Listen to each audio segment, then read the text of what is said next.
Hi, I'm Marty. You know, the holidays are just around the corner, and for most of us, this is a busy time of the year. The holiday season can be fun and festive, but if you forget to focus on safety, accidents can't happen. So in the next few minutes, I'm going to give you some holiday safety tips, and I'll show you how to properly hang decorative light strands outdoors. Let's start with some safety tips for Christmas trees. If you celebrate Christmas, chances are you're going to have a tree. And lots of people enjoy the look and scent of real Christmas trees, so let's begin with a look at some common sense safety tips for those. First of all, choose a tree that's been freshly cut. The fresher the tree, the higher the moisture content will be. When you're shopping for a real tree, ask the retailer when the trees were cut. Look for a tree that's nice and green. You don't want brown. You also don't want a musty odor. You want that fresh tree smell. Here's the tree I picked out. This is what a nice fresh tree looks like. Notice how the needles are tough to pull off and they don't break when I bend them. There aren't any dry, brittle twigs inside, and when I do this, you don't see a shower of falling needles. A few needles falling from inside the tree would be okay, because evergreens naturally shed a few needles every so often. You just don't want to see excessive needle loss. If you have any doubts about how fresh the tree is, just choose a different one. Once you've selected your tree, unless it was just cut down at the tree farm within the last few hours, you'll want to cut about 1 inch or so off the bottom of the trunk. A fresh cut will improve the tree's ability to absorb water, so it doesn't dry out as quickly. If your retailer doesn't do this for you, make sure you have a saw and a pair of safety goggles and cut the trunk as soon as you get home. Then set up the tree as soon as possible, and if necessary, once you've cut the tree trunk, you can put the tree in a bucket of water and store it in a cool place for a day or two. It's essential to keep the tree well watered. At the time a Christmas tree is cut, more than half of its weight is water, and you want to keep the tree absorbing as much water as possible for as long as you can. The warmer and drier the environment you put the tree in, the faster the drying process will go. Choosing a cool display location will help slow the drying. An average-sized Christmas tree can consume more than 1 gallon of water a day at first, so use a tree stand with a generous water capacity. Check the water level in the stand a couple of times a day and keep the stand full. To protect your floor from spilled water, you can use a protective tray or mat under the tree stand. Oh, and don't allow your pets to drink out of the tree stand because you could end up with a sick pet. Securing a tree skirt over the stand will help keep the pets and children out of the water, but you still have to supervise. A fresh tree that's well cared for is not a fire hazard.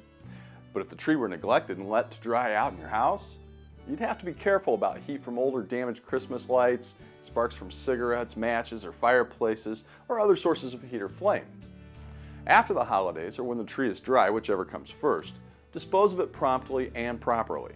Many communities offer a curbside pickup, or they have designated tree collection sites. Don't try to burn the Christmas tree branches in the fireplace. Now, if you go the artificial route with your Christmas tree, you won't have to water your tree, but you will need to have a safe place to store it when you aren't using it. Artificial trees come in lots of different sizes and price ranges, so it's easy to find a tree that fits both your display space and your budget. Some artificial trees are short, others are tall, some are full, while others have a slim design to fit in tight spots. If you're not the type who enjoys stringing lights, look for a tree that's pre-lit or one with fiber optics. Some trees have white lights, others have multicolored lights. Whether you're using a real tree or an artificial one, it's important to choose a safe display location. Position your tree away from fireplaces, radiators, heat vents, portable heaters, lamps, and other sources of heat or flame. Make sure the tree is firmly supported in the stand and never allow anyone to smoke or light matches near the tree. Other than that, the best location is largely going to be a matter of personal preference. Keep in mind though that if you have pets or small children, you'll want to take some additional precautions. If you have any ornaments that are sharp or breakable, or that have small parts or that look like candy canes or other food items, hang those on higher branches where the children and pets won't be able to reach them. And skip the tinsel, because it can cause serious problems if ingested. Even when you take these precautions, it's best to keep pets and younger kids out of the room the tree's in if you aren't there to supervise.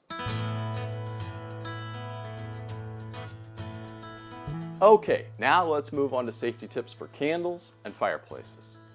Candles, menorahs, hurricane lamps, and warm fireplaces lend a special glow to the holidays. But any open flame can be dangerous if you're not careful.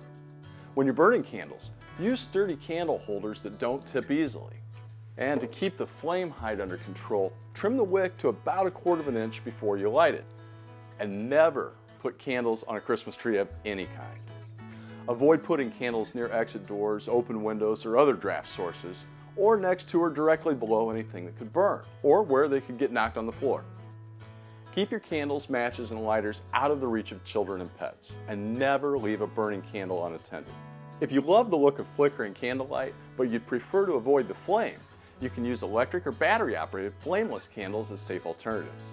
Some flameless candles actually are made of wax, so they look exactly like the real thing.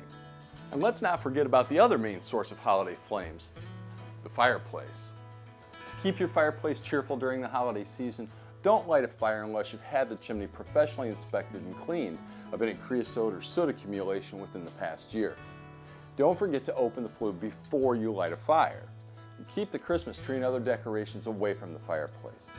Always use a screen or the glass doors in front of a fire to help keep sparks and embers from flying, and use only flame-resistant hearth rugs. If you use fire salts to add color to the flames, remember that they contain heavy metals that can cause severe illness if they're ingested, so keep them away from kids and pets. And one last fire safety note. Make sure you test your smoke and carbon monoxide detectors every month, and make sure they have fresh batteries, just in case. All right, now let's talk about holiday electrical safety.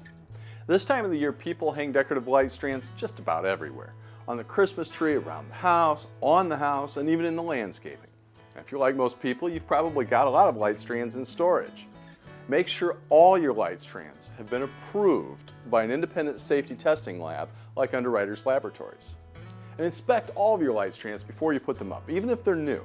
Check for broken or loose bulbs, loose connections, worn or missing insulation, frayed wires, heat damage, or other potential fire hazards.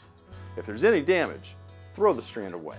Christmas lights are inexpensive to replace, and it's best not to risk making an unsafe repair. There are lots of different kinds of holiday lighting options nowadays, including the new energy-efficient LED light strands. These cool burning lights are extremely popular, and for good reason. They come in lots of different shapes, sizes, and colors, and they last for years. They'll help you save on that holiday energy bill.